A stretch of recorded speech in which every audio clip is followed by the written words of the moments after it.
Olá, pessoal. Hoje nós estamos aqui, né, mais um podcast, e o nosso convidado, né, é o engenheiro André Luiz Remédio, engenheiro de segurança do trabalho, MBA em planejamento, gestão ambiental, pós-graduado em gestão integral da qualidade, né? É diretor da ALR Soluções de Engenharia e tem uma vasta experiência, né, em várias realizações de atividades de prestação e consultoria em empresas, né? Entre elas, né, a gente pode falar, por exemplo, sobre a questão de várias normas, né, de procedimentos de segurança, de laudos, né, e também de acompanhamento na gestão de segurança do trabalho das empresas que por ele tem a consultoria. No caso, nós estamos falando aqui, né, de vários documentos, vários programas, né, vários acompanhamentos na área de segurança do trabalho. E também, pessoal, né, o André é um amigo da gente já de longa data. É um prazer receber você aqui, André. E assim, eu gostaria que você contasse para nós, né, da trajetória sua profissional e também, né, as questões, vamos dizer assim, do mercado profissional da área de engenharia de segurança, né? Tá bom. Mais uma vez aí, obrigado pelo convite, né? É um prazer estar participando aqui desse podcast para poder trazer um pouco de informação, somar dentro desse processo aqui de alinhamento, de esclarecimentos, né? A ideia hoje aí eu tentar passar um pouquinho aí da experiência, não conheço muito, mas tenho um tempinho de casa aí dentro da parte de engenharia de segurança, da parte de engenharia elétrica, e tentar somar esses dois tópicos aí para a gente poder conversar um pouco. A minha experiência, eu comecei basicamente dentro de usinas de açúcar e álcool, trabalhei por quase 10 anos dentro do ramo de usina, e depois eu me ausentei desse ramo de atividade e comecei a prestação de serviço.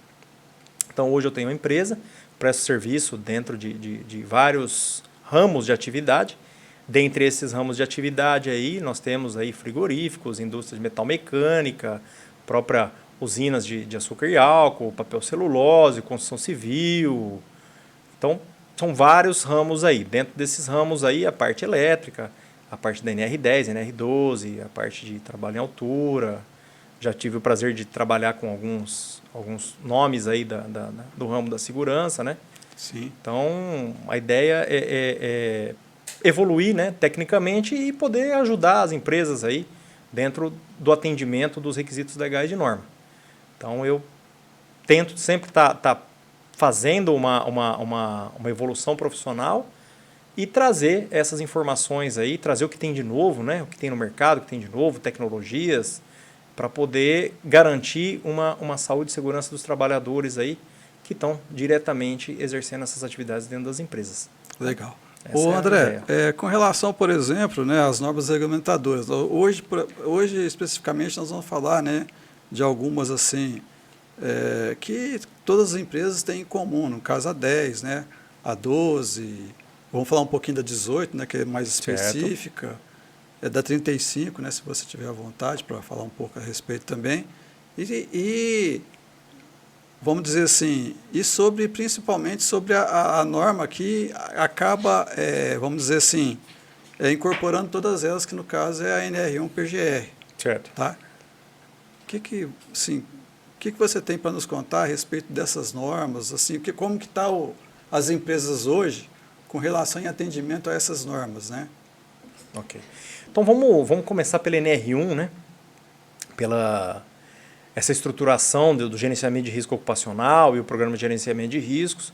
De uma maneira geral, Douglas, o que é possível a gente verificar hoje no mercado, infelizmente, uma cópia do antigo PPRA. Tá? Então isso, infelizmente, está muito comum. Que algumas empresas de prestação de serviço, até o próprio desenvolvimento direto de um sistema que é adquirido pela própria empresa ou uma consultoria, eles estão fazendo. Eles estão seguindo a mesma linha do que eles já faziam na época do PPRA. Então, o que acontece? Nós não temos atendimento de requisito legal. Quando nós pegamos lá o item 1.5.7 lá, da NR nós temos essa questão do atendimento de itens específicos e eu não estou conseguindo visualizar isso. Entendi. Tá? De uma maneira geral, o pessoal está esquecendo de fazer o gerenciamento do risco, realmente. Eu integrar, por exemplo, uma NR12 dentro de um gerenciamento de risco de trabalho com máquina, um risco de trabalho com eletricidade, um risco de trabalho em altura. Então, isso não está vindo dentro do gerenciamento. Então, isso, infelizmente, não está acontecendo. O que o pessoal está enxergando de uma maneira geral? Ruído, queda de mesmo nível. Então, assim, são riscos básicos. Ninguém está extrapolando esse... O que está acontecendo é que, às vezes, algumas empresas eles não estão indo a campo para poder fazer levantamento. Sim. Ou seja, não está ouvindo o trabalhador. Automaticamente, eu não consigo definir medida de controle. Aí, no caso, por exemplo, se você, assim, você supõe, né, vamos dizer assim, que seja falta de conhecimento e embasamento técnico ou, vamos dizer assim, o profissional acomodou, né, como você disse, por exemplo, de fazer o PPRA. O PPRA a gente sabe que é diferente. Sinceramente, eu acho que está os dois. Vem de uma cultura de elaboração, de estruturação de PPRA com uma parte de comodismo. Sim. O que acontece? A gente vê aí em alguns grupos de WhatsApp que a gente participa, eu gostaria de um modelo, de um tal documento, de um ramo de atividade X. Não necessariamente uma empresa... pode ser até do mesmo setor, as características são diferentes. Eu posso ter máquina distinta, exposição a riscos maiores ou menores, eu posso ter instalações elétricas mais críticas, mais antigas, ou instalações elétricas mais novas. Então, essa tratativa ela tem que vir para dentro do PGR. Ou seja, eu tenho que gerenciar esse risco. Tá? E isso, infelizmente, não está acontecendo. Recentemente, eu fui a uma empresa e eu verifiquei lá uma ausência de diversos riscos, inclusive... um processo de pintura, que na verdade a empresa tem pintura líquida, o PGR estava falando de pintura pó. Ou seja, característico de que eu peguei uma empresa que fazia o processo de pintura, copiei e colei e nem a campo eu fui para verificar o tipo de pintura, o método de trabalho e quem dirá gerenciar esse risco aí específico. Tá? Já era uma dificuldade, inclusive, que nós tínhamos, né? Eu falo nós porque como...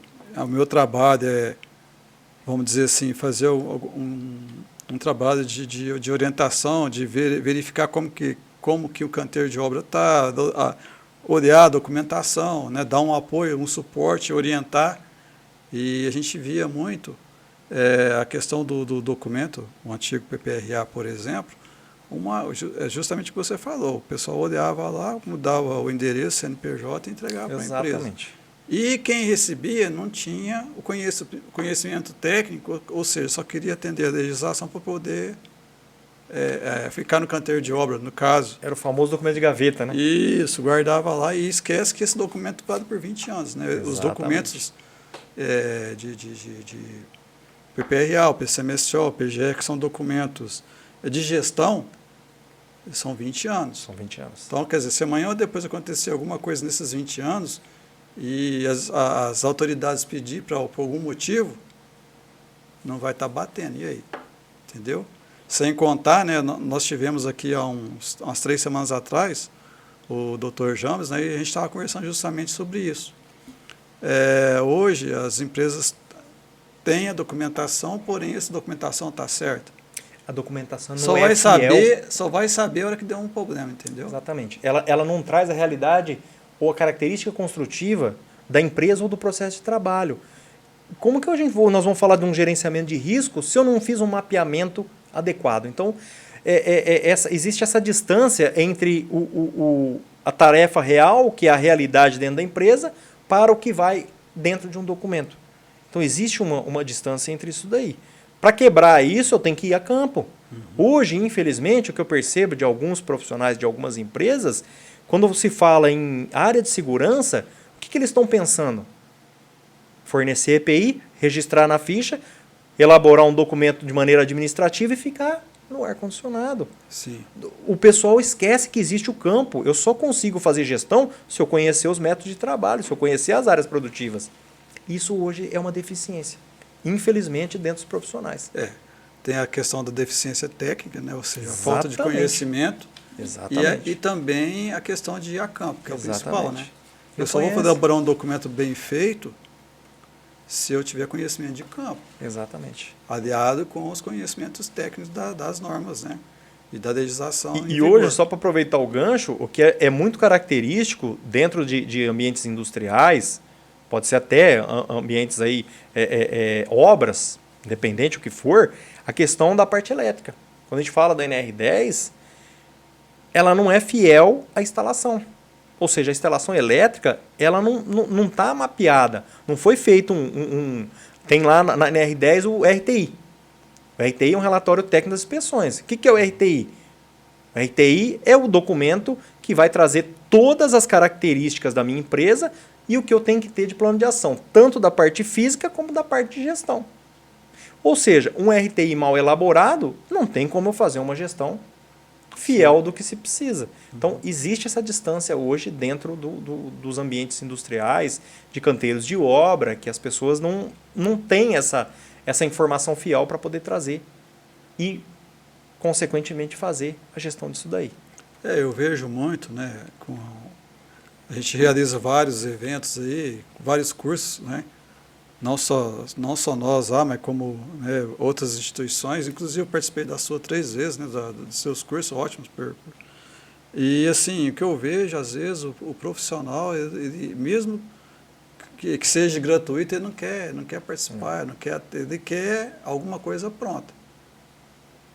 Não quer ir lá estudar e ver e tal, né? A gente percebe, né? Eu, por exemplo, que já estou há alguns anos aí na área de segurança, que de um tempo para cá, de alguns tempos para cá, o profissional, né, que vem se formando aí, que vem entrando no mercado, eu digo isso aí de uns 5 ou mais anos, né? Que ele, assim, ele busca o que ele busca, às vezes, eu encontrei alguma coisa na internet, acho que aquilo lá bate com o que eu vou fazer. É isso aí. Puxa, aquilo lá, né? E está aumentando muito isso aí. Está aumentando. Então, quer dizer, são os profissionais de ar-condicionado, né? Não é aqueles que vão a campo e pesquisam, será que é isso mesmo? Será que eu estou correto? Não, busca na internet, não tem o cuidado de pegar Exatamente. um manual, um livro e ler profundamente e interpretar aquilo lá no Infelizmente, é isso daí. Entendeu? É o que acontece aí. Então, como é que a gente vai falar de um trabalho dentro de uma empresa relativo, seja uma parte elétrica, seja uma segurança de máquinas, seja dentro de uma construção civil, se a gente for falar aí de riscos elétricos de uma maneira geral, dentro de uma obra, por exemplo, se eu não for a campo, eu não conhecer, eu não tiver essas informações, nós não conseguimos tratar isso. Sim. Nós não conseguimos tratar. Hoje, algumas obras que eu fui, de algumas empresas, que até me chamaram para poder fazer algum tipo de orçamento relativo à parte de aterramento e coisas do gênero, você chega lá, a instalação elétrica está extremamente crítica. É parte viva exposta. Uhum. Não tem aterramento, não tem diferencial residual, não tem DR. O pessoal está trabalhando com betoneira lá, só que não tem DR, ou seja, eu tenho água, a resistência da pele do trabalhador ela vai diminuir. Automaticamente a corrente vai aumentar. A criticidade disso aumenta, eu tenho que ter medida de controle, eu tenho que ter dispositivo de segurança. Só que o pessoal põe um disjuntor. Não necessariamente o disjuntor vai resolver o problema. E põe um bem pesado para ele não cair. Exatamente. Exatamente, mal dimensionado. Porque eu não tenho projeto. Tá? Não tem projeto. Aí fica aquela negociação, aquele acerto entre o pessoal lá da obra, né? Que resolve, eu conheço, eu já fiz instalação elétrica, aí vai lá, coloca um disjuntor lá, eu coloco um disjuntor lá de 60 e tantos amperes. Beleza. Só que aquilo lá, ele não vai interromper. Uhum. Tá? Ele vai demorar. Então, assim, isso falta.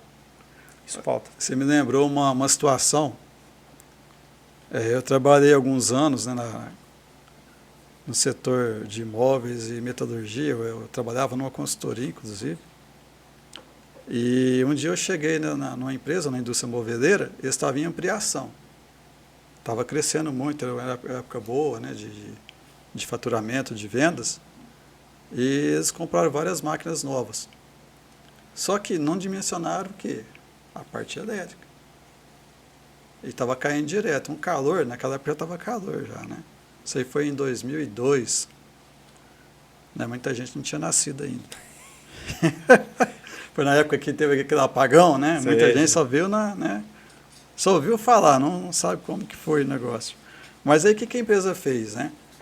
Ela pegou, aumentou, eu estou falando esse caso do disjuntor, porque eu lembro na época que fizeram isso aí.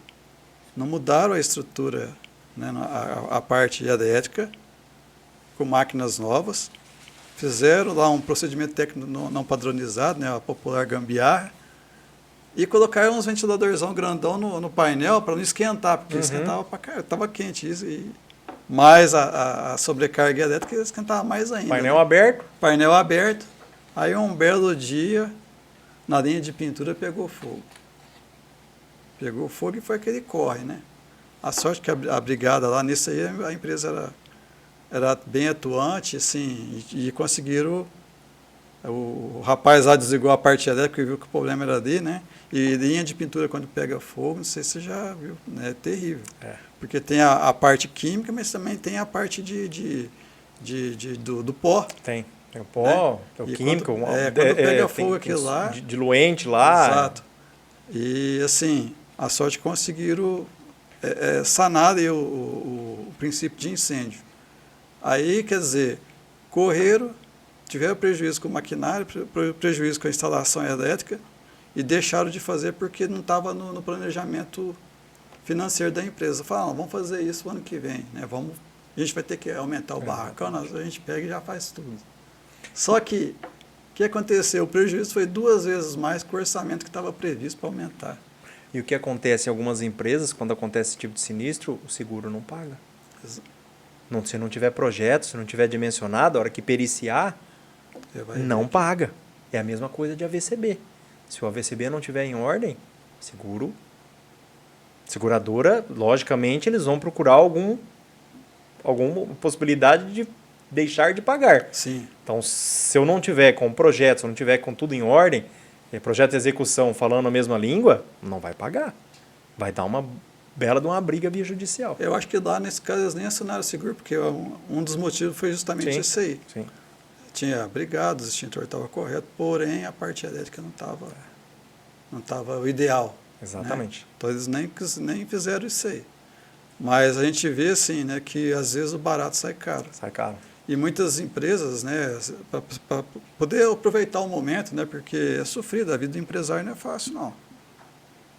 Eu sou a favor até de dar um incentivo para o pessoal modernizar, atualizar, né, o seu sistema fabril, né, a sua fábrica. Mas ele pensa assim, não, eu vou fazer isso agora, eu vou ganhar um dinheirinho, e o ano que vem está no meu orçamento, meu planejamento. Só que, às vezes, é um risco muito grande. Né? É o que você falou, se tiver alguma coisa errada... assumir o risco. Não vai ser... Se pegar fogo, acontecer alguma tragédia, vamos dizer assim, isso vale para todos os documentos. Todos. Hoje em dia, por exemplo, a gente estava falando agora há pouco do PGR, né? E, assim, se acontecer alguma coisa grave na empresa e não tiver nenhum procedimento de segurança, nem ações comprovadas de segurança, vai ter a empresa vai ter que responder isso não só judicialmente, mas vai acabar tendo que ressarcir as despesas com certeza. Que teve, né? As chamadas ações agressivas. Né? Exatamente. Então, é complicado. Exatamente. São situações complicadas. E, assim, a gente vê muito aí, né? Por exemplo, o Parque Fabril, em geral, além da construção civil, a gente acaba indo em algumas empresas, né? Está muito assim, por falta de investimento e por falta de incentivo, principalmente de incentivo, né? A gente tem que ver também que o empresário é um herói e tal, mas por falta de investimento no processo fabril da empresa, às vezes deixa algumas brechas. Né? A gente estava falando agora há pouco de NR10, mas tem a NR12 também, né, que é uma briga de muitos anos aí para a empresa se adequar. Né? E muitas vezes a gente vê algumas coisas aí que, vamos dizer assim, são medidas paliativas. Né? A empresa toma, vou fazer isso aqui, uma proteçãozinha e tal, mas depois eu arrumo como deve ser feito. O que eu estou verificando aí de uma maneira geral nas empresas, o pessoal está elaborando um plano de ação somente após ação fiscal. Ou seja, eu estou precisando do empurrão, né? Eu preciso ser fiscalizado primeiro, receber a notificação, aí eu vou atrás de fazer o trabalho, né? Vou lá fazer a apreciação de risco, vou fazer toda a documentação, elaboro um plano de ação para poder fazer a adequação das máquinas. Sendo que a NR12 já está vigente e automaticamente o fiscal pode sim lavrar o auto de infração. Isso. Que normalmente faz, ou atualmente está fazendo isso. Numa boa parte das fiscalizações ele já lavra o auto de infração. Tá? Na maioria das vezes está sendo lavrado os autos de infração. Ou seja, esse cronograma, esse plano de ação e toda essa documentação deveria ter sido iniciado lá atrás. O que está acontecendo em algumas empresas que eu percebi também? O que o pessoal está fazendo? Está sendo feita a adequação de máquina, estão esquecendo de fazer a documentação. Está fazendo de trás para frente. Você faz a adequação antes de eu ter uma apreciação de risco. E o pessoal não entende o que é apreciação de risco. Ou seja, primeiro você planeja, elabora e depois você executa. O que normalmente eu faço? Diagnóstico, para ver o nível de atendimento da NR12, faço apreciação de risco. O que é apreciação de risco? O pessoal apreciar e analisar risco, eles acham que é a mesma coisa. Não é a mesma coisa. Apreciar risco está lá na NBR 2100, NBR ISO 2100. Apreciar risco tem etapas. A análise de risco faz parte do processo de apreciação. A apreciação é o todo. Eu tenho que definir limite da máquina, isso, aquilo, estimar o risco. E no final eu vou fazer a avaliação desse risco aí, que é onde eu vou definir como que eu vou adequar essa máquina. Então esse é o processo de apreciação. Elaborei a apreciação, posterior a isso vai sair o quê? O plano de ação com as datas, quem é responsável para executar. O que eu vi em algumas empresas, o pessoal está adequando máquina sem ter um embasamento legal, sem ter um processo de apreciação, e depois você chega a hora que você faz a apreciação e fala, olha, o que você tem hoje aí, com base no diagnóstico, não atende. Requisito legal. Não, mas eu já adequei, mas não atende. Mas quem te orientou a adequação? Ah, nós precisamos interno, contratei um profissional aí, que eu já vi documentação de NR12, não tem nenhum item da norma. Não tem nenhum item de requisito legal, que você tem que atender.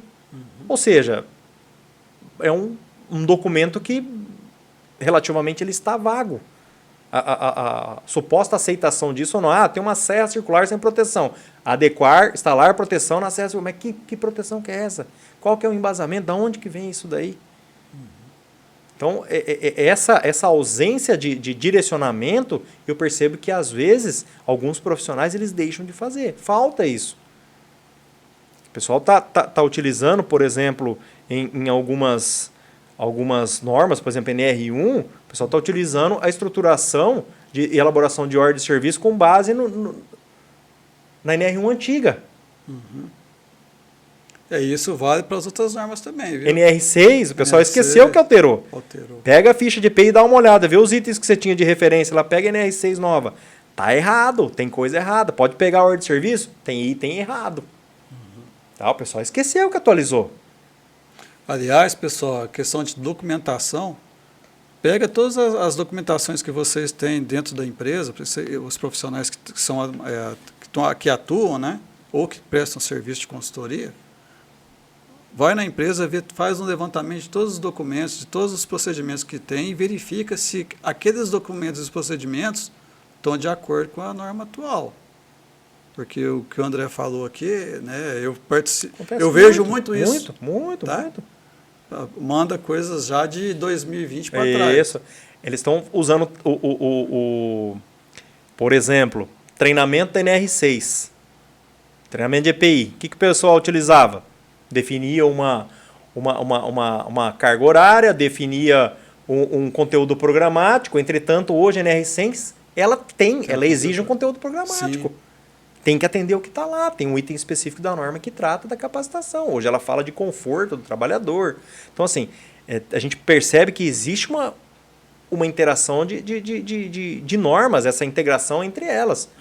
Ou seja, eu posso, por exemplo, fazer a seleção dos EPIs adequados, eu posso migrar isso aí para dentro do PGR. Meu PGR pode constar isso aí. Se eu não for ter estruturado isso aí no PGR, eu tenho que referenciar. Tá? Que existe essa tratativa. Do mesmo jeito que, por exemplo, hoje quando eu elaboro PGR, eu monto toda uma matriz inicial, controle de revisão da documentação e uma matriz inicial dando rastreabilidade a tudo que a empresa tem de gestão. Eu faço uma referência, desde quando? Da NR1 até a NR que é aplicável à empresa, seja lá 31, 35, 36. Ô André, e quando a empresa, por exemplo, né, isso acontece muito em canteiro de obra, mas com certeza em outras atividades também, outros segmentos também. Com relação à terceirização, eu tenho o meu PGR da empresa, aí eu passo a ter dentro da minha empresa ou do meu canteiro de obras outras empresas parceiras, né, empreiteiras, no caso da construção civil, e parceiros, né, no caso, por exemplo, de uma indústria. Certo. Como que é, sim, como você tem visto isso na realidade dentro das empresas? Como que está? Tá. Isso é um problema. Porque a NR1, o que ela determina? Que o inventário de risco da contratante e o inventário de risco da contratada, um tem que fornecer ao outro. Sim. Ou seja, se eu estou contratando, eu tenho que receber o inventário de risco da minha contratada ou das minhas contratadas, e o meu inventário de risco, caso ele tenha um risco que possa trazer aos meus trabalhadores, às minhas instalações, eu tenho que agregar isso daí dentro do meu PGR. Uhum. E do mesmo jeito, o inverso. Só que isso eu tenho que evidenciar dentro do quê? Do meu documento. Como é que eu vou evidenciar que eu trouxe o risco do prestador de serviço para dentro do meu PGR? Essa é a pergunta. Qual que é a receita de bolo? Não tem receita de bolo, não tem modelo. Uhum. Tá? Mas nós temos que desenvolver alguma coisa para poder evidenciar isso daí. O fiscal pode chegar e falar assim, quando que teve a contratação do prestador de serviço A? Você vai apresentar o contrato. Foi início de janeiro de 2023. Tá bom. Dá o teu PGR dessa época. Onde que consta no teu PGR que você absorveu esses riscos aqui? Não tem. Não tem. Não vamos conseguir evidenciar isso. Ou seja, eu tenho que dar rastreabilidade a tudo. Tá? Isso é um problema crônico. Por quê? Porque quem que não tinha isso? PPRA. E como a gente vem carregando, infelizmente, alguns colegas vêm carregando essa estruturação, não vai nunca aparecer. E no meu sistema terceirizado, que eu comprei um sistema lá de uma empresa, vai ter isso? Não vai. Não vai, eu já vi todo o sistema. Não vamos falar nome, não vamos tocar no assunto de nome. Mas todos os sistemas até hoje que eu vi, nenhum você consegue fazer essa evidência. Tá? Então tem esse gargalo. O que está acontecendo hoje que eu estou vendo? Recentemente eu peguei um PGR na mão. O sistema, ele é um sistema complexo, ele enxerga tudo, ele faz a parte social, ele faz trabalhista, ele faz previdenciário, ele faz tudo. Só que a referência inicial de alimentação de informação é para o e-social. Tanto é que, quando sai lá no PGR, sai o código do e-social. Uhum. E aí eu vi o que lá na documentação? Segundo a empresa, ela fez a avaliação de ruído com base na NHO 01. Só que PGR é trabalhista. Não é previdenciário. Uhum. Com código do e-social. 02, 01, papapá. Não é isso. O sistema, ele engloba tudo, mas na hora dele produzir o documento, ele não consegue separar. Ele não consegue distinguir o que é previdenciário do que é trabalhista. Ou seja, sai no mesmo pacote tudo. E com certeza deve ter algum problema com encargos também, né? Com certeza. Se eu fizer uma avaliação de ruído, fator de dobra 3 para Previdência Social, normalmente ele vai dar mais alto do que o dobra 5. Normalmente, na maioria das vezes ele dá mais alto. Uhum. Aí como é que eu vou trazer uma informação? Eu fiz uma avaliação de ruído, fator de dobra 5, para atender a legislação trabalhista, PGR, NR15 e assim sucessivamente. Deu lá 84 ponto alguma coisa decibéis. Aí eu fiz para dobra 3, deu 85, 86. E aí, quem que vai para o documento? Tem uma situação aqui que ela é melhor, tem uma outra que é um pouquinho pior. Quem que vai? Essa separação, o pessoal está colocando tudo no mesmo balaio e jogando junto, não está distinguindo isso. Rapaz, e vai dar um problema danado lá na frente. Vai dar problema. Isso é crítico, né? Isso é crítico. E assim, por exemplo, a gente estava falando agora há pouco também sobre a questão das adequações da 10, né? Eu sei que, por exemplo, você executa muita atividade de inspeção, de laudo, de adequação, né? Em algumas empresas. Como que está? Qual assim, a questão de aceitação das empresas com relação a essas adequações, a essas...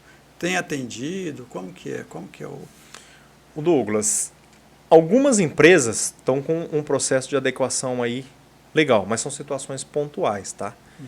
Por quê? Porque o que eu estou enxergando de uma maneira geral, hoje, o trabalho ele começa errado. O que está acontecendo? O pessoal esqueceu que lá na NR10 ela fala que as empresas têm que ter o diagrama unifilar atualizado. O diagrama unifilar atualizado está separado da obrigatoriedade do prontuário das instalações elétricas. Quando a gente entra lá no 1023, que é o prontuário das instalações elétricas, o que ele fala? Ele tem lá da linha A até a linha G. A última linha, que eu brinco e chamo de dedo duro, que é o RTI, o RTI ele vai dar a cara da empresa, tudo que tiver para trás até a linha A. Ou seja, procedimento, se tem medida de controle, se tem EPI específico para área elétrica, se tem projeto de aterramento, SPDA. Então, toda essa documentação, o que está acontecendo? Eu vi em algumas empresas um RTI mal feito, que eles denominam de prontuário das instalações elétricas. Infelizmente.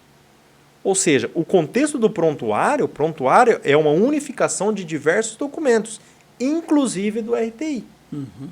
Que o RTI vai me dar a cara da empresa o que eu preciso fazer. O pessoal hoje o que faz? Vamos comprar vestimenta de proteção contra o arco elétrico. A pergunta é qual? Não, compra risco 2.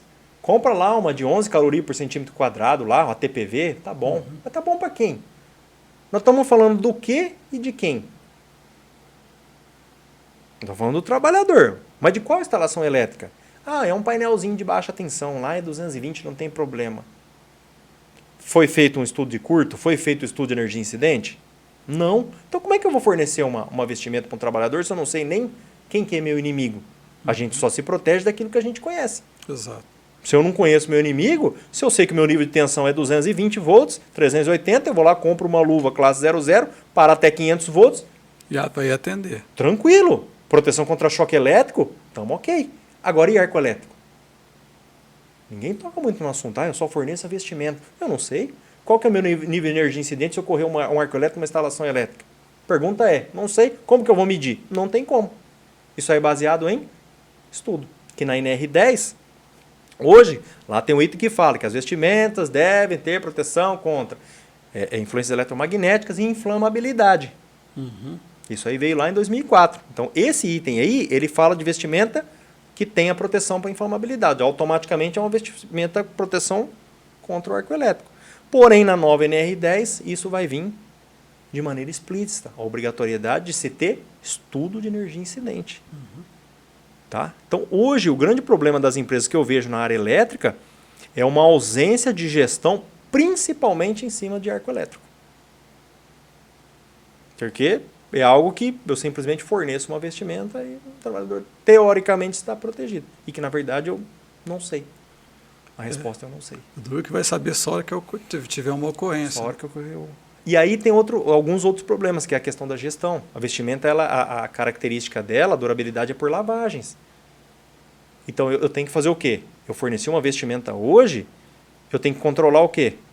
Lavagem. Ou no mínimo eu tenho que estimar. Eu tenho que então fornecer quantas vestimentas? Você tem que calcular. Se eu der 3 trocas para o trabalhador, obrigatoriamente eu tenho que fazer uma gestão com ele, que ele vai colocar essas 3 trocas no rodízio. Teoricamente, essas 3 trocas vão durar por um ano.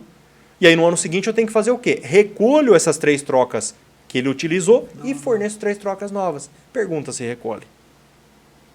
Aí o trabalhador fica com aquelas 3 antigas, porque ele fala assim, não, deixa essa aqui porque eu gosto de pescar. Aí tá chovendo, as outras estão molhadas, ele vai trabalhar com qual? Aqui já excedeu a lavagem. E naquele dia, lei de Murphy. Ele vai sofrer um acidente com aquela vestimenta que excedeu as lavagens. Infelizmente, a responsabilidade vai ficar por quem? Da empresa. A empresa. É da empresa, porque é a ausência de gestão. Então, isso não está acontecendo em empresas grandes, empresas pequenas, empresas de diverso porte. Tem que recolher a roupa que, teoricamente, já está sendo excedido o seu período de lavagem e forneço nova. Ah, eu queria essa aqui para eu pescar. Essa não vai ter jeito. Essa da elétrica nós não vamos ter negociação. O ideal é até incinerar, sei lá, fazer alguma coisa. Dá um destino na vestimenta, descarta, corta, para não ter a possibilidade de erro, para não voltar para o processo. Tá? Porque às vezes acontece isso, né? Exatamente. E o que eu vejo muito, que o pessoal, quando eu trabalhei dentro de usina, o pessoal fala, deixa isso aqui para mim pescar. Eu falei, cara, eu dou qualquer outro uniforme para você aqui. A gente corta o logo, depois você costura, faz o que você quiser. Mas esse daqui eu não vou te dar. Isso eu não posso te dar. Não é uma questão que eu não quero, eu não posso. Porque amanhã depois eu estou sendo conivente com uma situação que pode acontecer um acidente e quem vai sofrer é você, principalmente, mas é a empresa que vai pagar o pato aqui. E eu vou fazer parte desse processo aí. Porque uma coisa vai puxar a outra, né? Quem está gerenciando? Quem que está cuidando, ou deixando de cuidar. Ou deixando de cuidar, né? É complicado. É complicado. E hoje a interface da 10 com a 12, ela está muito próxima. Tá? Porque hoje, quando a gente fala de máquina, toda máquina tem o quê? Comando elétrico, ela tem painel elétrico. Então, essa interface entre NR12 e NR10, elas estão casadas ali. Tanto é que medida de controle específica para NR12, hoje o que eu estou verificando, alguns colegas fazendo uma apreciação de risco de máquina, eles estão escrevendo lá que a máquina, o comando da máquina, obrigatoriamente tem que ser 24 volts extra baixa tensão. E sacramentando e colocando um ponto final. Se eu definir isso aí dentro da minha apreciação de risco, a empresa tem que cumprir. Só que esqueceu que tem um pouquinho abaixo, vai falar que máquina antes de março de 2012 tem que atender aquilo e as máquinas depois de março de 2012 também tem que atender. Sim. Só que embaixo está escrito assim, ó, uma outra alternativa para essa questão da extra baixa tensão é o quê? Medida de controle contra choque elétrico, com base em norma técnica. Aí o que eu deixo de fazer? Lá no meu painel, tá lá um acionamento 220 volts ou 127 para mim ligar uma bomba, para mim ligar um motor, ao invés de eu passar aquele comando ali para 24, eu tenho que ter medida de controle contra choque elétrico. Eu resolvo o problema, que a empresa provavelmente já vai ter, só que não está evidenciado isso daí. Tá? Então por conta de ausência de informação, eu estou gerando um custo extremamente excessivo pro empresário. Porque aí ele tem que comprar equipamento para poder fazer essa conversão aí de corrente alternada para corrente contínua. E assim, por exemplo, a aceitação. Quando você vai lá na empresa e fala, eu fiz o meu diagnóstico aqui e nós vamos ter que fazer essas ações aqui. E vocês vão ter que investir. Que aí, no caso, por exemplo, é bem recebido, ou a empresa tenta protelar, como que é, André? Porque a tentativa sempre é. Porque você vai lá, faz o diagnóstico, lauda, vamos dizer assim. Agora tem que executar. Tem que executar. Né? Porque... Na verdade, a gente tecnicamente já deveria estar executado. Entretanto, não foi executado. Vai ter que adequar e tal. Adequar. Vai ter que elaborar um cronograma e definir prioridades para isso daí. Normalmente prioridades. O que eu oriento? Que é mais crítico. Fez uma estimativa de risco. Que está mais crítico. Vamos atuar em cima daquilo. Atua em cima do que está mais crítico. E o que é mais crítico? Risco de óbito, risco de amputação e assim sucessivamente. Depois a gente vem descendo. Não que os outros vão ficar para lá no final, mas inicialmente a gente tem que gastar uma energia maior para poder resolver esses problemas principais aí, que traz uma criticidade, que traz uma gravidade. Automaticamente a gente tem que ter medidas paliativas ali para poder controlar parcialmente aquele risco lá, tá? Porque eu vejo assim, né, o trabalho de consultoria, ele vai lá, a empresa contrata para fazer uma verificação, laudo e tal, né? Aí é feito. Aí a hora que apresenta, fala, o que eu tenho que fazer? Eu tenho que fazer isso, isso, isso. Mas como que eu vou fazer? Né? Quanto que vai custar? Quem é que vai fazer? Quem é que vai executar? Parte. Você vai acompanhar? Entendeu? Então, quer dizer, por isso que eu te perguntei, né? Se a abertura para essas mudanças que vão ter que ser feitas, né, é bem aceita. Douglas, algumas empresas sim por questão de ter um certo caixa. Outras, o que eu sempre recomendo? Coloca num cronograma, define plano de ação, não deixa isso no vento. Se eu não tenho o caixa agora, eu tenho uma situação crítica, vamos sentar, vamos ver o que nós conseguimos fazer para poder minimizar esse risco. Nós precisamos baixar esse risco aí. Do jeito que está hoje não dá. Eu não tenho dinheiro agora, mas o que a gente consegue fazer internamente? Vamos tentar desenvolver. E eu sempre vou junto com a empresa, tá? Então eu sempre... Faz um acompanhamento. Parceiro, eu faço um acompanhamento. Você terminou, você fez a adequação, me comunica, eu venho aqui para poder validar. Ou seja, eu ratifico o que eu fiz documental com o que a empresa fez físico, tá? Então eu valido aquilo lá, certo? Agora, algumas empresas têm esse jogo de cintura, não tem caixa, não tem... Olha, então, infelizmente, o único jeito que você tem que pôr isso aí num plano de ação no cronograma. Aumenta o prazo. Estica isso daqui. Mas situações críticas, nós temos que agir. É mesmo, porque a partir do momento que a empresa contratou, né, para fazer uma verificação, levantamento, quer dizer, a hora que faz o apontamento das melhorias que têm que ser feitas, de alguma forma ela tem que acatar. Eu vou até comentar, mas não vou falar o nome de empresa, lógico, né? Eu vou fazer um comentário uma empresa moveleira, que eu fui recentemente numa outra cidade aí, próxima nossa aqui, e eu fiz todas as apreciações de risco das máquinas. Ótimo. Quando eu apresentei o trabalho pro dono da empresa, ele começou a falar assim para mim: nossa, mas essa proteção que nós temos. Mas tem aonde? Na máquina não está. Eu falei: não, está guardado em tal lugar, nós tiramos. Ou seja, 60% do que eu havia indicado, eles tinham já. Mas não estava implementado. Por uma questão de operacionalidade lá, o próprio trabalhador acabou tirando a proteção que é para proteger ele. E aí tirou, mas ainda bem que estava guardado. Ou seja, esse custo foi reduzido. O que normalmente eu prezo é por proteções fixas, que eu tenho um custo mais baixo e é mais fácil da gente poder resolver. Porém, tem situações que a gente não consegue resolver com uma proteção fixa. Obrigatoriamente a gente vai para uma proteção móvel, aí tem que ter um sistema de segurança intertravado. Aí dependendo da categoria de segurança, categoria 1, 2, 3 ou 4, o custo ele aumenta. Aí eu vou precisar de um relé de segurança, às vezes um CLP de segurança. Então, esse custo ele é relativo com base na criticidade que a empresa tem do equipamento. É, porque muitas vezes, né, às vezes naquela de ter que produzir, retira, por exemplo, como você falou, retira a proteção, ou, por exemplo, ao invés de realizar uma manutenção, fica para depois, né, a gente tem que aproveitar o momento. Tem que produzir que vamos aproveitar o momento, né, e é onde acontece algumas coisas. Exatamente. Esse é um problema. Eu chego na empresa e eu brinco e falo assim: a cultura nossa aqui é de produção ou de segurança? Eu sempre faço essa brincadeira. Não, nossa cultura é de segurança. Tá bom, a gente consegue parar o processo produtivo aqui para fazer uma reunião com o pessoal, para fazer um treinamento? Não, tá. Aí fica difícil. Então, vamos perguntar de novo. A cultura nossa é de produção ou de segurança? Então, assim, a gente percebe que uma boa parte das empresas, lógico que tem que produzir, mas tem que produzir com segurança. Eu faço uma brincadeira de parar um processo produtivo, mas é para ver até que ponto até que realmente ponto você pode... essa questão da segurança ela vai entrar. O que às vezes eu vejo alguma empresa e fala assim: nossa, tem que fazer um treinamento de NR10, são 40 horas. Briga com quem elaborou. Não dá para fazer comigo. Em 20, não. Não dá para a gente fazer num dia. É como se fosse um supletivo, né? Você quer que eu faça um supletivo da NR10. É isso que você quer. Então, assim, a gente tem empresas e empresas. Tá? Temos diversas empresas aí que tem essa questão de uma dificuldade de receber uma informação. Por exemplo, o empresário chega lá e fala assim: não, eu não enxergo risco nisso aqui. Mas não é você enxergar risco nisso. Eu não enxergo que isso aqui pode trazer um problema.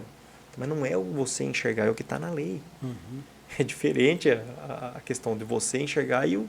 Não, e as autoridades, na hora que forem lá fazer a fiscalização, ele não vai falar isso para o auditor. Vai falar, né? Não vai falar. Ele fala para mim que é consultor, mas ele não vai falar isso aí para o auditor. Exatamente. Outra coisa, né? Por exemplo, onde é mais fácil trabalhar? Né? Eu já sei a sua resposta, mas o público às vezes quer saber, né? Está curioso. Não faz pergunta difícil que eu não sei responder. Por exemplo, uma empresa onde tem um SESMIT formado, desde o início com o técnico, às vezes até mais, na equipe maior, ou numa empresa onde não tem nada? Na sua experiência de... Tá, vamos lá. Vai ter empresas algumas empresas que é mais fácil a gente... É que, na verdade, isso aí vai muito do empresário, né? Do dono da empresa. De quem coordena, da direção, ou às vezes até familiar do próprio dono da empresa. Mas no meu modo de ver, é mais fácil fluir as coisas com um ponto de apoio, ou seja, com o SESMIT.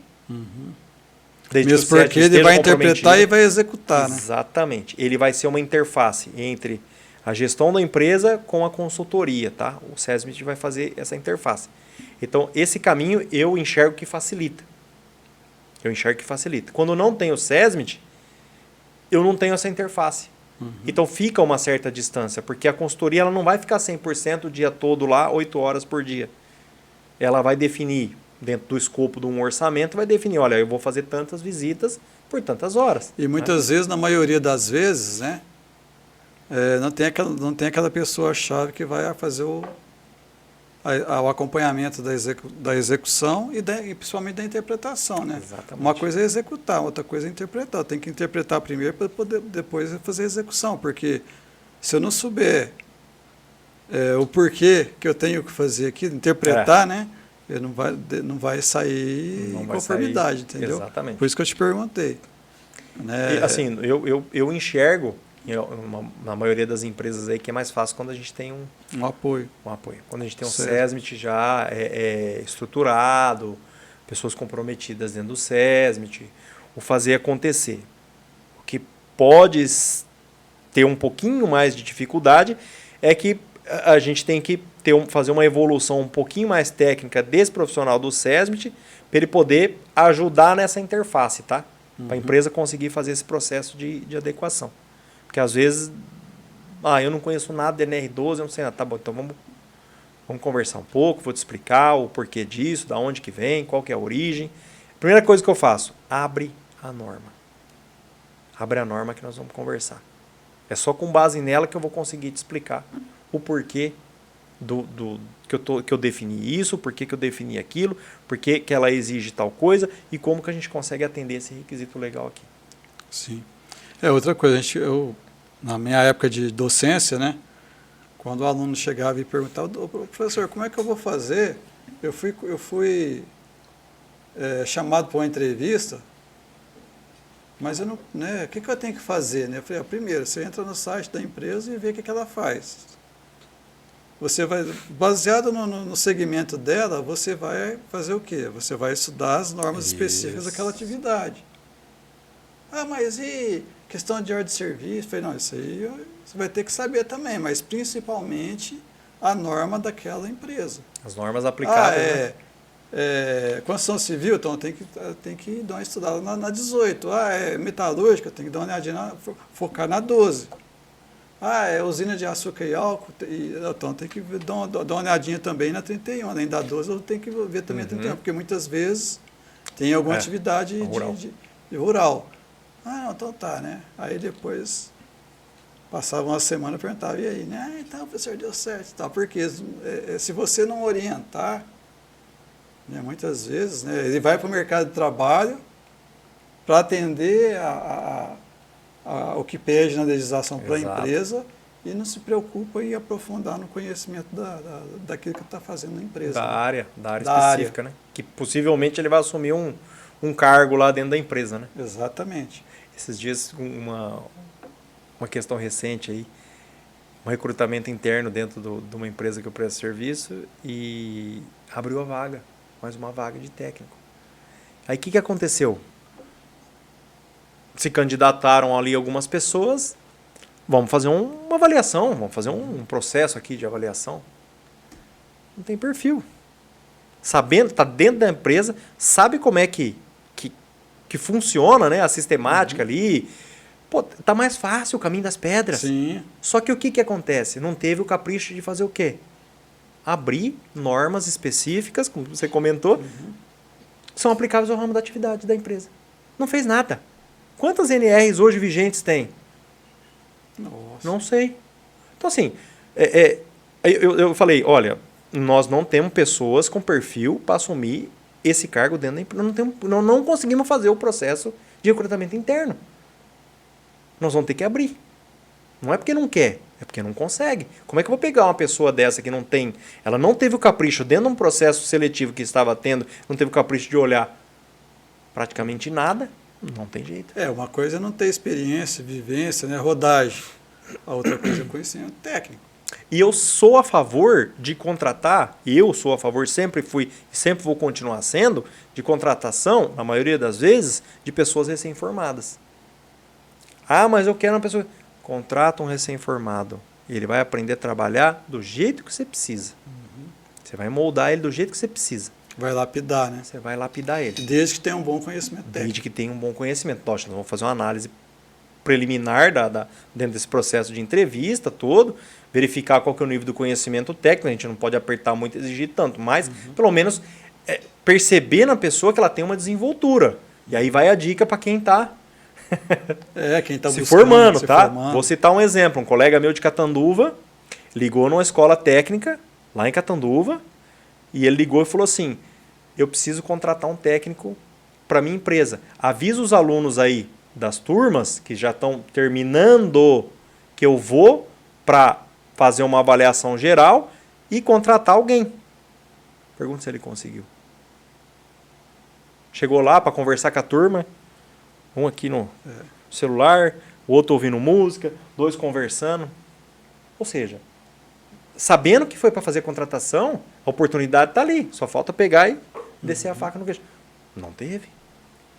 Ele falou, André, eu não consegui contratar.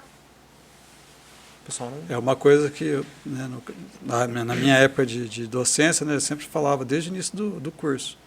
Quando que eu posso começar a entrar na área? Eu falava, a partir de hoje. Mas como? Não sei não, mas você está aqui para adquirir conhecimento. Sim.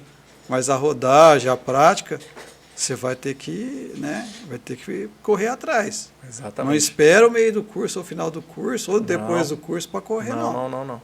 Aí eu sempre contava historinha, né? Falava, vou falar de mim, né? Porque eu posso falar de mim, eu posso falar. Quando eu comecei a fazer o curso lá, né, no século passado, aí o pessoal já começava a rir, né? 3 meses de curso, eu já estava trabalhando.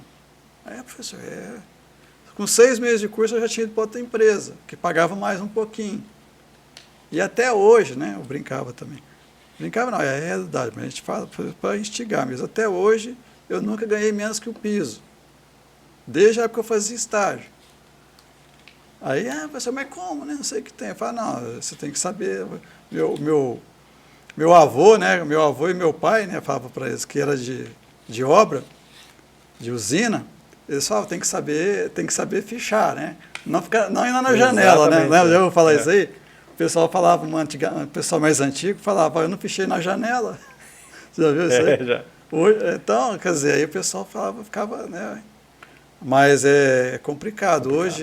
Hoje em dia, né, com a questão do celular, da questão da tecnologia em si, né, o jovem hoje, né, não todos, mas grande parte, está muito envolvido com a questão de tudo pesquisa na internet. E nem sempre aquilo que está na internet é não é a realidade. Às vezes é informações atualizadas, às vezes é informação errônea. Aí volta naquilo que a gente falou no início, a questão de documental. Pega um documento muito bonito lá, que ele achou lá na internet, porém está desatualizado. Exatamente. Porque ele não teve cuidado de interpretar a norma. Não teve.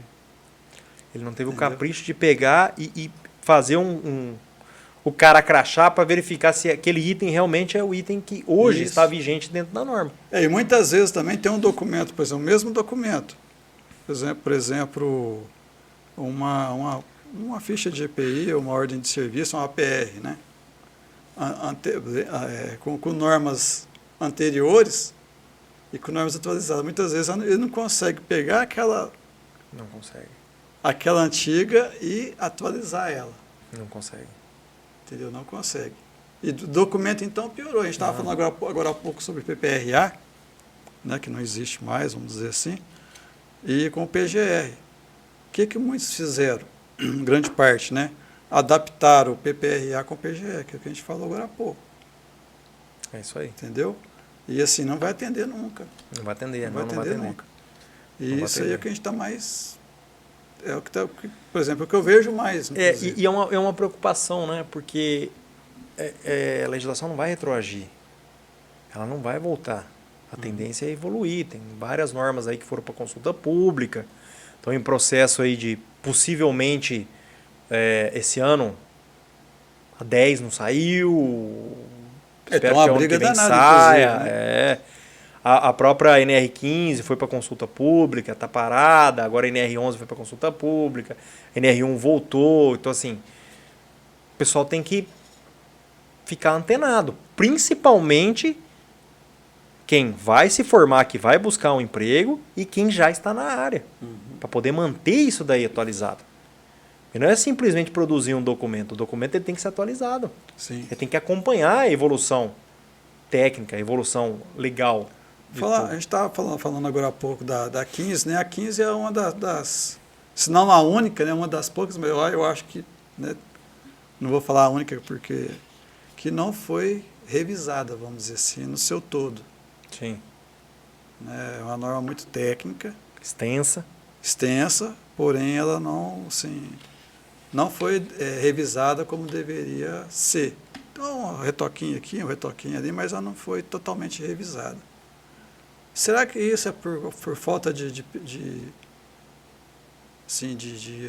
pessoas técnicas realmente lá no comitê ou alguma dificuldade na questão, por exemplo, de acordos de classes? Assim, o empresário não quer isso, o trabalhador quer fazer isso, as né? bancadas, Quem fica né? no meio fica indeciso. O Douglas, eu acho a 15, o anexo 11, né? Na minha visão, anexo 11, 12 e 13, principalmente 11 e 13, o 13 que é o Bem, muito antigo, meu Deus do céu, e o 13 é uma bomba, né? sim. Na verdade. Então, assim, eu acho que tem uma questão de conflito de interesse, tem parte assim, a parte técnica eu nem vou falar tanto porque até o próprio anexo 14, o Fundacentro emitiu um parecer em cima, como se fosse um estudo técnico em cima do anexo 14. Um trabalho excelente, só que tá no vento. Ou seja, seria a base para atualização do anexo 14. Ou seja, a gente tem pessoal qualificado. Temos. Muito técnico, porém, por algum motivo não está... Não está andando. Acho que conflito de interesse, política, não sei o certo, mas está travado. Nós estamos falando do anexo 11, da época que o Saci tinha duas pernas ainda. 77, né? Então, 45 assim, anos. não teve evolução. Nós estamos falando do anexo 11 lá de tubo colorimétrico ainda. Tubo colorimétrico. Então, aí você pega lá as normas de higiene ocupacional do Fundacentro, tá em outro mundo, né? Nós temos uma distância de técnica aí que é gritante. Então, você pega, por exemplo, a CGIH tem atualizações anuais, não em todos os... de maneira completa, né? Mas pontual ela tem. Sai o manual do ano, né? Todo ano tem atualizações na CGIH. Você pega a OSHA, você pega... Então, assim, essas normas internacionais, elas têm uma evolução muito maior do que acontece aqui no Brasil. Eu acho que tem uma tendência das NRs, algumas NRs aí, por exemplo, elas migrarem para referência de norma de higiene ocupacional. Por exemplo, a 17, ela antigamente fazia referência lá à questão da NBR 5413. Sim. Depois a 5413 foi cancelada e entrou uma ISO. Agora é a NH 11. Tá? Quando a gente fala de vibração, vibração é NHO9 e NHO10. Então, essa tendo calor, a mesma coisa. Então, o que a gente percebe é que é uma tendência que está sendo direcionada para uma norma de higiene ocupacional que a gente já tem, do próprio Fundacentro. Então, eu acho que... Agora, o anexo 11 vai ser um problema. Porque o anexo 11 é muito complexo. Vai vir à base do quê? Da CGIH? Ou seja, Só que nós temos um problema no Brasil com relação a quantificações químicas. Não são todos os compostos que tem lá na CGH que no Brasil nós temos um método para avaliar via laboratório. Quer saber uma situação crítica? NR31, parte de agrotóxico. Você pega lá inúmeros agrotóxicos, só que nós não temos método para poder avaliar. Ou seja, eu não consigo conectar, eu não consigo fechar isso agora, eu não consigo saber o quanto, mas eu sei que tem. Mas eu não tenho método nos laboratórios aí, que não vou falar nome, mas os principais laboratórios aí no Brasil, nós não temos método. A parte de agrotóxico é um problema sério. Tem alguns que são quantificáveis, outros nós não temos método para poder fazer isso. É um problema. Eu vejo assim, todas as normas evoluíram, mas a 15 parece que ficou parada no tempo. 15 parou. A 15 parou. Parada Felizmente. no tempo. É uma questão... Por isso que eu te perguntei se era uma questão técnica ou política ou econômica, né? Eu acho que é tudo misturado. Tem uma mistura, mas eu acho que o que tem um peso menor o que pesa menos é a questão técnica. A gente tem pessoal do Fundacentro, tem muita gente boa nesse mercado aí. Muita gente conhece, a gente tem a Associação Brasileira de Higiene Ocupacional, a BHO. Porque quando eu falo de são técnica, maravilhosos. Por exemplo, me desculpe o pessoal que está me ouvindo, mas quando eu falo de técnica, de pessoal técnico, estou falando daquele pessoal que conhece os procedimentos. Sim. Eu estou falando, por exemplo, os componentes que decide, às vezes não tem um embasamento técnico para ter o conhecimento para aprovar. Não, isso aqui, de acordo com a instituição tal, é adequado para nós. Isso aqui não é, isso aqui está faltando isso. Então, o pessoal que está lá, muitas vezes, né, às vezes não tem, falta esse embasamento de conhecimento, vamos dizer assim. Entendi. Isso é o que eu penso, né? Entendi. Mas, assim, é uma luta, porque a norma tem 45 anos. Deveria ser modernizada, não digo atualizado, não é nem atualizado, mas é modernizado. Modernizado. Né? Porque tá aí é onde entra as instituições que têm o conhecimento técnico, né? Como a gente citou aqui da Fundação, tem pessoas altamente qualificadas, deveriam ser ouvidas, né? E, assim, o pessoal que tem o poder de decisão, o poder da caneta, tem um pouquinho de conhecimento, né, sobre o assunto para validar aquilo que precisa ser feito, né? Precisa ser atualizado, né? Com certeza. Atualizado e modernizado. Exatamente. No caso de avaliações, de equipamento, uma série de coisas. Né? De repente, eu acho que... Porque, assim, o que eu percebi é que a parte de aparelhagem, a parte de equipamento, está tendo uma evolução boa. Nós temos hoje equipamentos aí para poder fazer vários tipos de avaliações, equipamentos modernos. Mas falta um pouco de... Às vezes você tem que pegar um embasamento técnico de fora, porque nós não temos na legislação nossa. Tá? Hoje a gente, por exemplo, quando a gente fala, voltando a falar da NR10, a gente não tem hoje norma para falar de investimento de proteção contra o arco elétrico. Nós não temos no Brasil. Nós não temos nada, o embasamento nosso é NFPA. Nós não tem. A gente precisa desse suporte técnico. Não é que deveria ter tudo, mas pelo menos a gente tem um aparato, né? Hoje a gente consegue tem um laboratório na USP em São Paulo que é possível fazer o teste de investimento. Antigamente tinha que mandar para o Canadá. Lá para os Estados Unidos, Canadá, para poder fazer esses testes aí. Entendi. Hoje a gente tem isso no Brasil, tá? Quer dizer, dá para fazer um bom trabalho, né? Dá para fazer um bom trabalho. A gente consegue, creio eu, e tenho certeza absoluta, num custo menor e num prazo mais rápido. Para sair um laudo de um tecido aí, para poder validar isso. E ser comercializado e ter uma proteção para o trabalhador. Adequada de acordo com o risco que ele está correndo, né? Exatamente. Porque muitas vezes também os equipamentos são comprados de fora, né? A maioria das vezes a maioria deles é de fora. É de fora. A origem deles, pelo menos a origem inicial é de fora. E o André, por exemplo, com relação já é uma, né, outra... A NR16, por exemplo, já evoluiu bastante, né? A gente estava falando agora de choque elétrico e tal. Acho que ela acompanhou. A 16 ela acompanhou, ela teve diversas modificações aí. E modernizou. E modernizou a parte de periculosidade, Teve uma alteração recente aí da questão do motociclista, né? Que teve uma revogação disso daí. Mas a 16 ela sempre acompanhou aí essa evolução. A 16 ela tem principalmente o anexo 4, né, que fala da parte elétrica e periculosidade oriunda da energia elétrica. Apesar de ter demorado para ser publicado, né? Isso. Mas ela acompanhou, ela tá bem conexa ali com a 10. Tanto é que elas se conversam ali, né?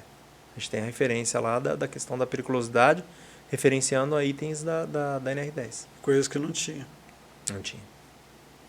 Igual a gente estava falando sobre a modernização das normas, elas se conversar entre si, né? Coisa que a gente não via anteriormente. Sim.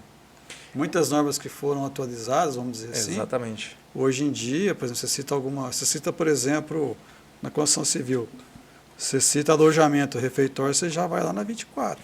Exatamente. E vice-versa. Teve um processo, né, de desburocratização das normas, né? E essa interação entre elas. Então, e eu acho que é um negócio que é um caminho sem volta, né? É um caminho sem volta, nós não podemos retroagir a isso. Tem que avançar mais ainda. Tem que avançar, tem que ir melhorando cada vez mais. Melhoria contínua. Né? Mais difícil do que ter é manter, difícil do que manter é melhorar. Melhoria tem que ser contínua. Tem que ser contínua.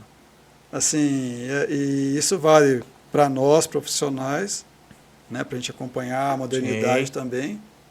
E, assim, o empresário, o trabalhador, ele tem que se qualificar, não só a questão operacional, mas principalmente nas questões de procedimento também. Com certeza. Porque muitas vezes, né, que a gente vê também, a empresa, a instituição se moderniza, porém não se qualifica adequadamente aquele trabalhador. Né? Ele não tem tempo para parar, não tem, entendeu? Eu passei por isso daí dentro de uma das empresas que eu trabalhei, que quando se falava em fazer um treinamento externo, alguma coisa, não precisa disso. Então vinha a ordem superior, não precisa, isso aí não precisa fazer isso aí. Ou seja, não é que a gente não queria, a gente não conseguia, ou seja, estava limitado. Tanto é que eu pedi demissão porque não era um dos motivos que, por exemplo, se eu quisesse fazer um treinamento, eu não podia, não tinha a opção de fazer um treinamento dentro do meu horário de serviço. Tanto é que os treinamentos que eu fiz durante... liberava. Não, eu fiz de sábado. Que depois você podia repassar para... Eu fui fazer, paguei do meu bolso e fiz de sábado. Os que tinha, né, disponível aos finais de semana, sábado e domingo, porque não tinha essa possibilidade. Então, assim, para os empresários também, nós precisamos abrir a mente, porque quem está dando suporte para nós ali do SESM, essa pessoa tem que acompanhar a evolução. Nós temos que permitir ele. Eventos tem, cursos tem, ele só vai conseguir crescer se ele acompanhar essa evolução. Não adianta eu deixar ele dentro de uma sala ou dentro da planta sem ele sair daquele quadro. Ele precisa evoluir, ele precisa ter um network, ele precisa conversar com outras pessoas, ele precisa discutir, né, essa discussão saudável, discussão técnica, para ter um processo de evolução. Porque senão nós vamos ficar. Vai atrofiar, né? Vamos dizer assim. Nós não vamos ter uma evolução. Não vai ter uma evolução, internamente principalmente, né? Vai ter lá vários investimentos, porém o trabalhador não vai estar devidamente capacitado, atualizado para executar a atividade. E por um outro lado, o trabalhador também tem que mexer. Não dá para ficar parado.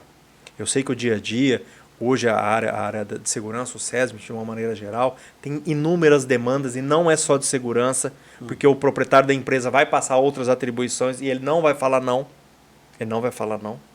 Ele vai receber, aí ele vai cuidar de sinistro, vai cuidar daquilo. Então, assim, começa a aumentar a carga de trabalho. E, às vezes, dentro desse aumento de carga de trabalho, ele não consegue separar um tempo, e muito menos no final de semana, para poder buscar, teve uma atualização, teve uma mudança, saiu uma nota técnica. Vai ter uma palestra, um workshop, né?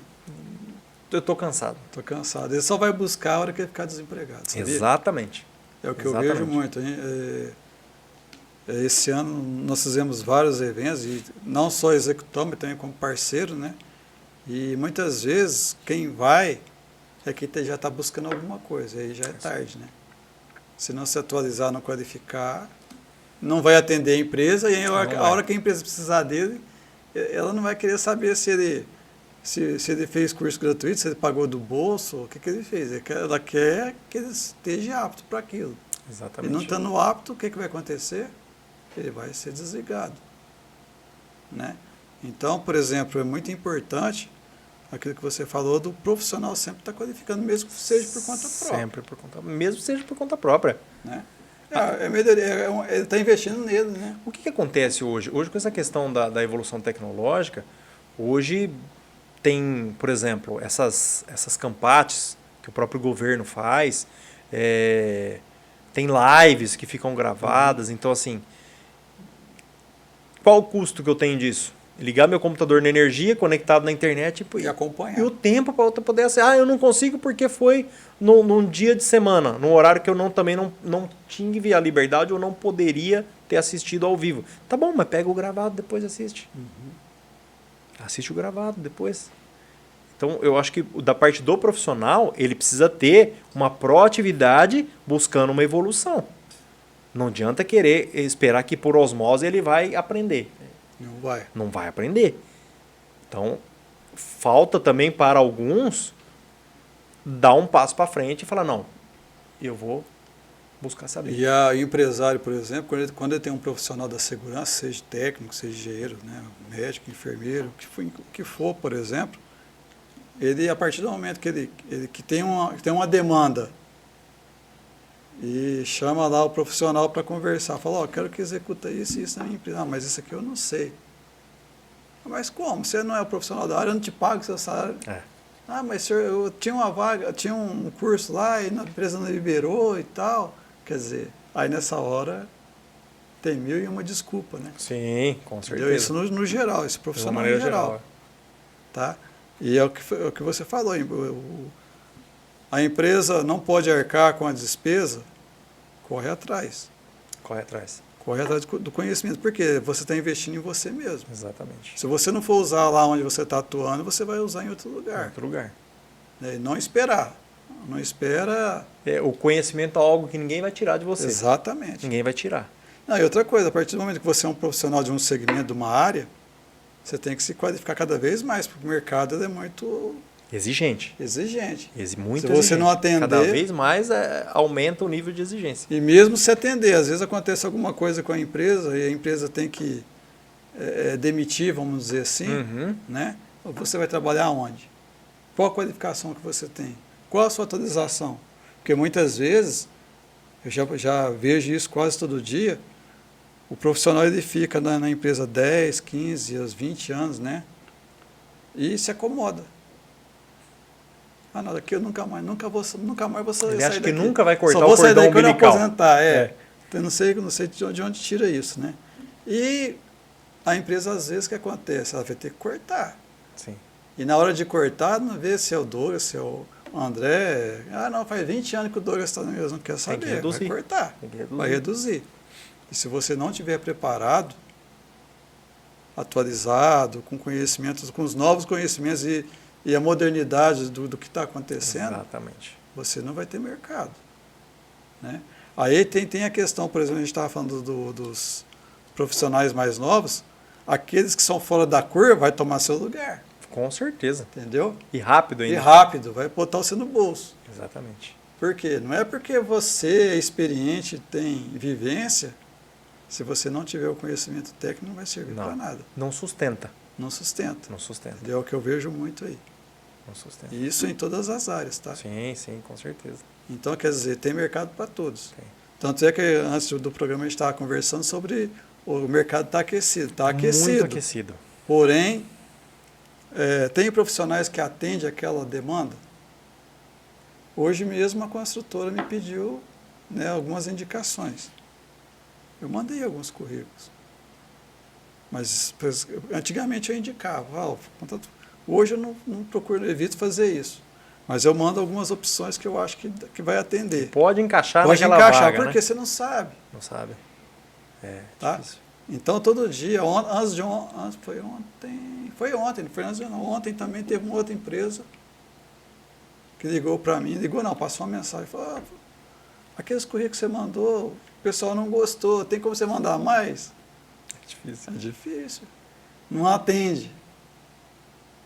Aí eu falei, pode deixar que eu vou mandar. Aí eu mandei mais uns 10. Eu tinha mandei 10, e aqueles 10 não deu certo.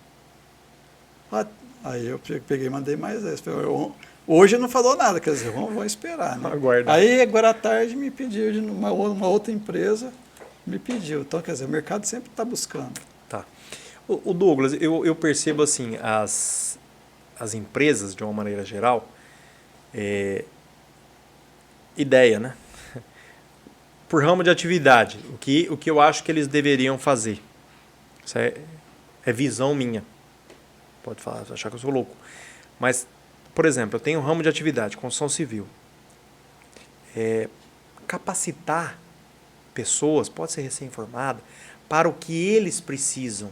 Ou seja, eu vi recentemente numa usina que a gente foi prestar um serviço, eles têm dentro da usina um grupo que se chama capacitar. Todo mundo eles capacitam internamente. Para todas as vagas. Eu tenho almejo uma vaga e tal coisa.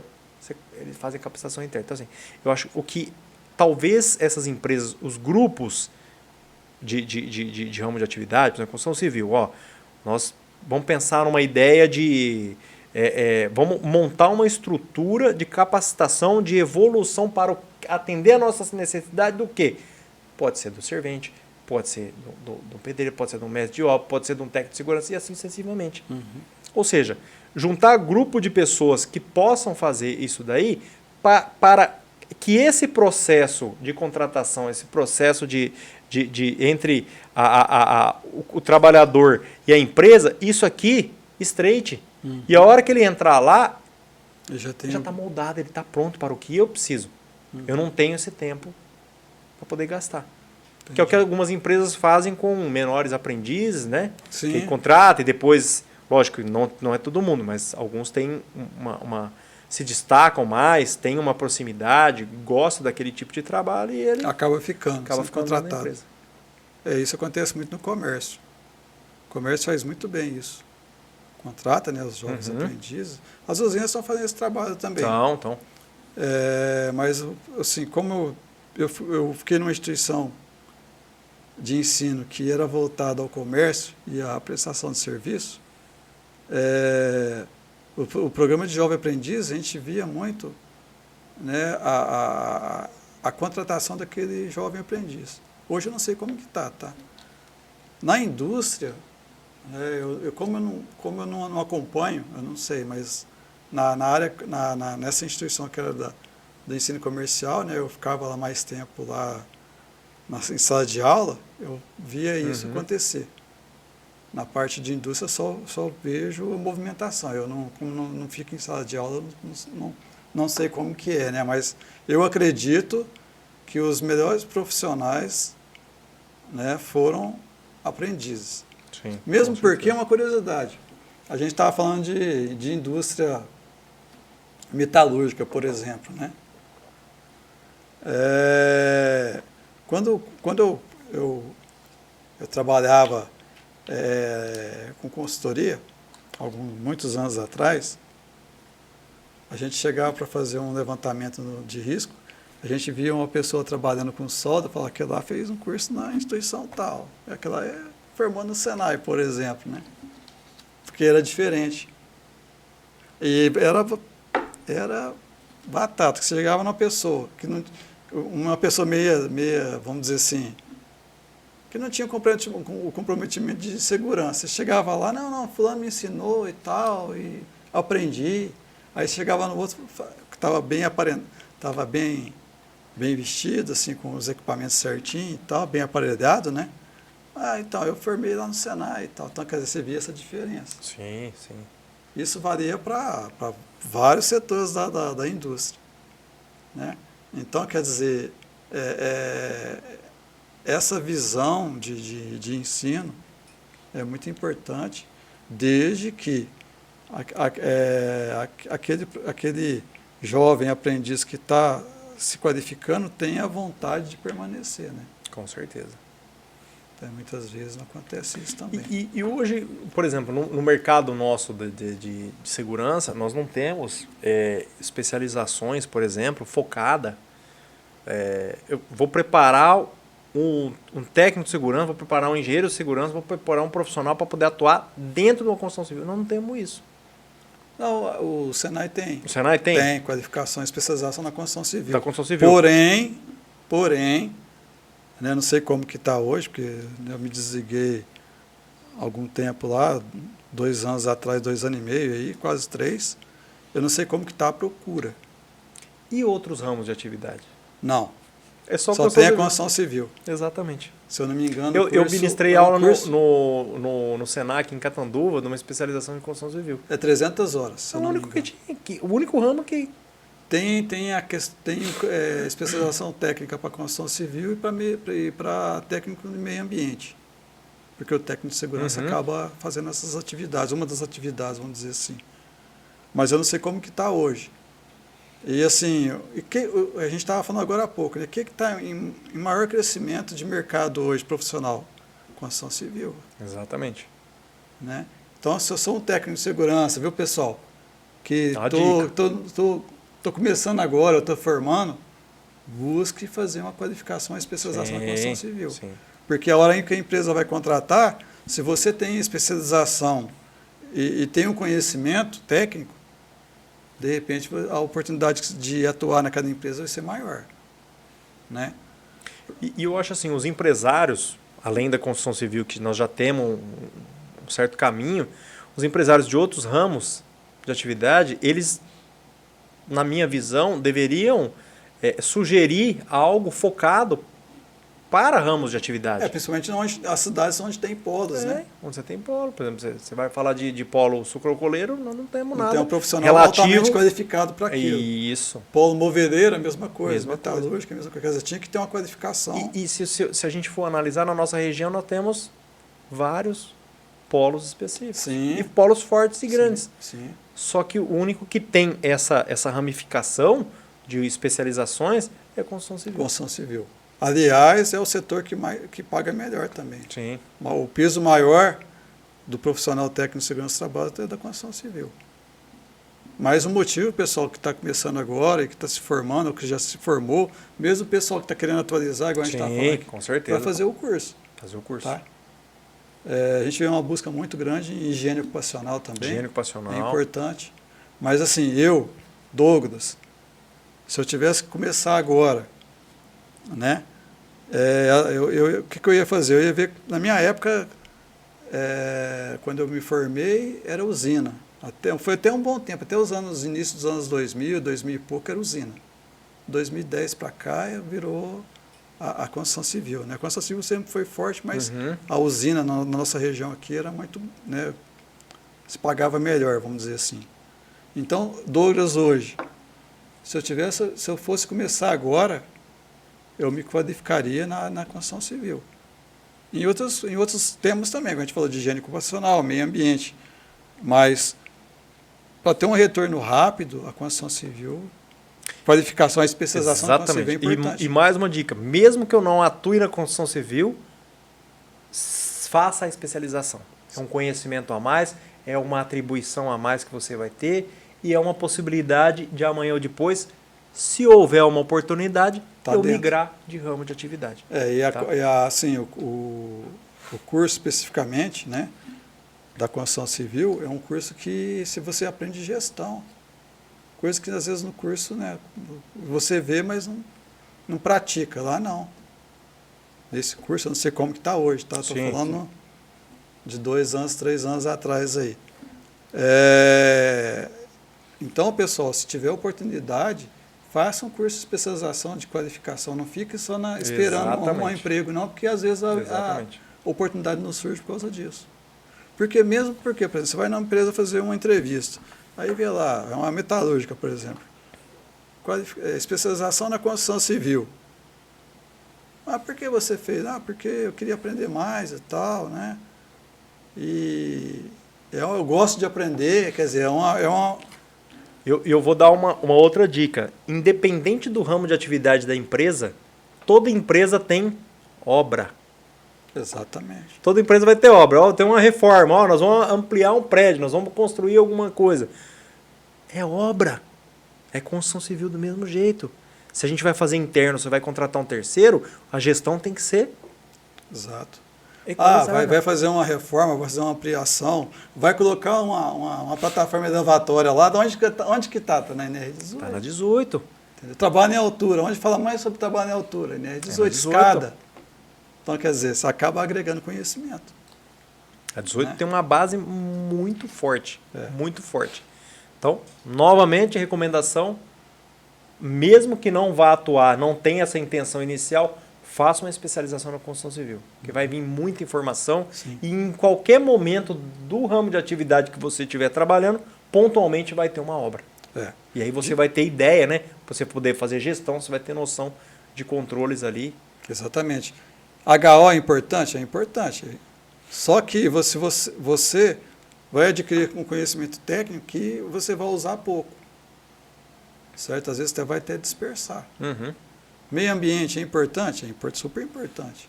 Só que é a mesma coisa também. Se você não praticar, vai ficar, porque muda muito. Sim. A construção civil muda? Muda. Os temas lá muda. Porém, vai te dar uma bagagem muito grande de conhecimento bem abrangente. Né? Então, o pessoal que está começando agora, se eu voltasse há 30 anos atrás, né, coisa que não vai voltar mais, eu fazeria especialização na construção civil, hoje. Né? Hoje está muito fácil.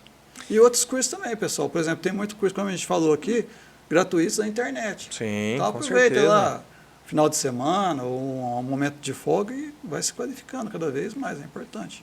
Né? Alguns cursos são realizados de maneira online, outros cursos que você precisa de, por exemplo, uma instrumentação, né? Se você trabalhar com algum tipo de equipamento. Eu, particularmente, recomendo fazer presencial e não online, por conta de dúvidas. É muito fácil você assistir um vídeo. Manusear também, né? O manusear é algo diferente. Então, agora, tem curso que a gente pode fazer online. Sim. É só conceitos técnicos, e aí a gente consegue ter essa possibilidade. Exatamente. Pessoal, uma outra coisa importante também que a gente estava falando agora com relação à qualificação, ao atendimento, por exemplo, eventos. A gente estava falando agora há pouco sobre eventos, né? Workshops, seminários, palestras, né? Pagas ou gratuitas, principalmente as gratuitas, né? Onde vai ter um número maior de pessoas. Com certeza. É importante vocês participarem para quê? Para ter network. É verdade. Às vezes você está buscando alguma oportunidade, é naquele meio ali que você vai conseguir. Exatamente. Você vai conhecer pessoas que vão te dar uma oportunidade. Certo? Lá, ali no coffee break ali e tal. É a hora e o local, né? A hora e o local para isso. Certo? Mais uma dica. Então você aí que está buscando, né, seja recém-formado ou pessoas que estão querendo voltar ao mercado, né? É importante participar desses momentos de... A participação de eventos, né? Ela é algo que vai trazer benefício. Vai trazer conhecimento, vai trazer network e isso faz parte do processo de evolução. E você vai rever os amigos, criar novas amizades, né? É muito importante. Com certeza. Pessoal, o programa está chegando ao fim hoje, né? Nosso bate-papo. Eu gostaria, né, de juntamente com o André, viu, André, pedir um apoio lá na questão da divulgação do nosso certeza. trabalho. Então, pessoal, inscreva lá no 100% no Alvo, ative o sininho e sempre está acompanhando a gente lá, porque toda semana tem uma novidade. Toda semana a gente tem algo novo, algumas informações para passar. E assim, André, eu gostaria de agradecer muito a sua presença, né, esse momento aí de bate-papo, né, de conhecimentos, de transmissão de informações, que é importante, o programa é para isso, né, transmitir informações da área, da nossa área. Gostaria de convidar para vários outros programas que vão ter aqui, tá? Você é o nosso convidado. Aí o tema você fica à vontade, você pode escolher. Obrigado. Tá? E assim, pessoal, muito obrigado pela atenção de vocês, né? E Gostaria que o André deixasse alguma mensagem aí para o pessoal. Eu gostaria de agradecer aí o convite, a possibilidade de participar. Com certeza isso é algo diferente, né? Essa possibilidade das pessoas acessarem, terem lá a possibilidade de ouvir e ter algumas referências aí, um apoio. Às vezes a gente fala algumas coisas aqui que desperta, que né? Desperta. A ideia é a gente conversar de assuntos diversos, né? Para poder tocar a mente das pessoas, né? E o objetivo de tudo isso é ajudar quem está assistindo a gente aí, a gente tentar trazer informações, poder ajudar. Eu estou à disposição. O Douglas é um irmão praticamente, Opa. é um parceiro aí, eu só tenho a agradecer. E fico à disposição caso alguém precise de alguma informação, qualquer tipo de ajuda. Às vezes o pessoal me manda mensagem. Eu não conheço, mas eu respondo, independente de qualquer coisa. Mas assim, eu sempre falo assim, nós não temos, nesse ramo nosso, eu vou deixar uma mensagem agora. Nesse ramo nosso, nós não podemos pensar em concorrente. Nós não temos concorrente. Sim. Nós temos que ter parceria. A parceria ela é diferente de concorrência. Nós não estamos aqui para disputar lugar com ninguém. Nós estamos aqui para poder somar. A ideia nossa é evoluir. Todo mundo, se possível, no mesmo nível. Então, não é o objeto, muito menos meu e do Douglas, a distância é muito longe disso ainda, de reter informação. O que a gente quer é passar informação, a gente quer ajudar a que todos os profissionais evoluam, assim como a gente também busca a nossa evolução. Eu busco evolução, sempre procuro estar com pessoas aí que tenham um conhecimento para que eu consiga absorver e que eu consiga transmitir esse conhecimento. Então, esquece essa palavra concorrente. Nós não temos concorrente, nós não estamos disputando nada. Na verdade, nesse mundo aqui, a gente tem que somar. Então, é só isso que eu quero falar aí e fico à disposição e agradeço mais uma vez aí. Opa, vamos brindar. E vamos brindar. 100% no alvo, pessoal. 100% no alvo. Acompanha lá, hein?